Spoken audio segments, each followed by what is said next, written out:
Now, one of the first features that I'm going to show you is something that I use a lot in my homeschooling classroom. I have a book under the document cam so that the document cam can look at that book and put it up on the whiteboard. And you can do this also with a TV, you can do it with a computer, and you can do it with your whiteboard. I'm going to be using the whiteboard just to keep it really large so you can see very well. I have the smaller light on the document camera focused on the page so that it gives extra lighting. I can also turn it away from the page, or I can go to my remote control or my camera and turn the lighting up or down depending on my needs. Now, looking back to the whiteboard,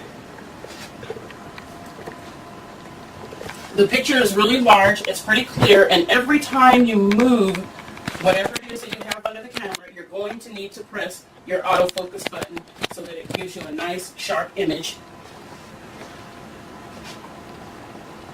And then we're going to talk about annotating onto this whiteboard image in order to either save paper or so that your students can see it at the same time if you're teaching a class with various students in it. Now I'm going to move my annotation over a little bit, and you can click on the pencil. Now on the annotation there's typing. You can type. You can do lines, like so, and it makes it perfectly straight and freezes it for you. You can create shapes such as a circle, a square, or a rectangle, any version of a circle or square. And then you can also annotate directly onto it using a very light setting, for example, for highlighting. If you're going to highlight text, you can go a little bit darker probably for that one.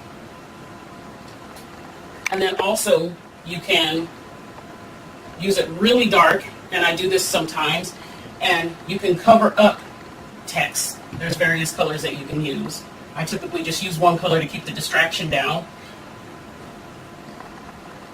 You can cover these up ahead of time, and then you can come back later when you're presenting this and asking the children to name the various, for example, in this one we're naming the different parts of the bird. You can come back with your eraser, and then you can erase it as they say them, erase it to check the answers.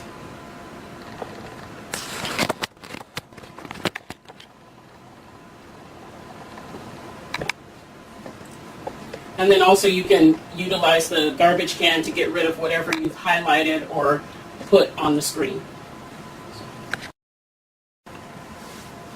So we're going to talk about zooming in and out in order to fill out a worksheet.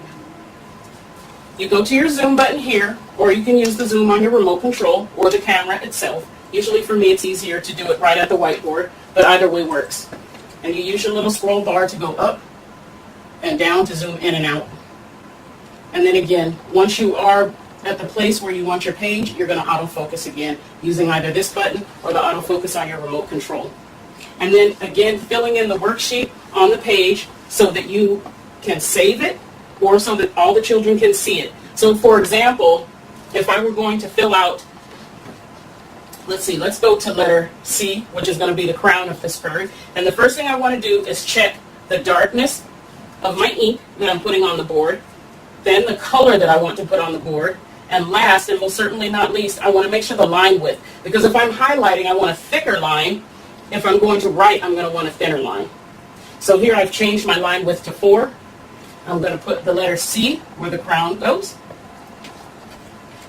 And there we have it. Now, you can save it like this. You can save it blank, and you can save it filled in. So let's say the kids are doing a worksheet, and then you want them to be able to self-check the answers on the whiteboard afterwards. You could do that. You could have it blank, have them fill it in, and then you can have a saved one with the answers. Or if you just want to get rid of the answers at the end and you want to save your nice, blank sheet of paper, sheet of paper without the answers, then you can take this eraser with the page on it, and you tap that eraser and it erases everything on the page. So again, if you have annotations on the page, various annotations on the page, and you've written on the page also, and then you want to just erase the whole thing, you can either step backwards one by one, or you can just erase the entire page, and there you still have the perfectly good blank sheet of paper for another time if you want to use it again.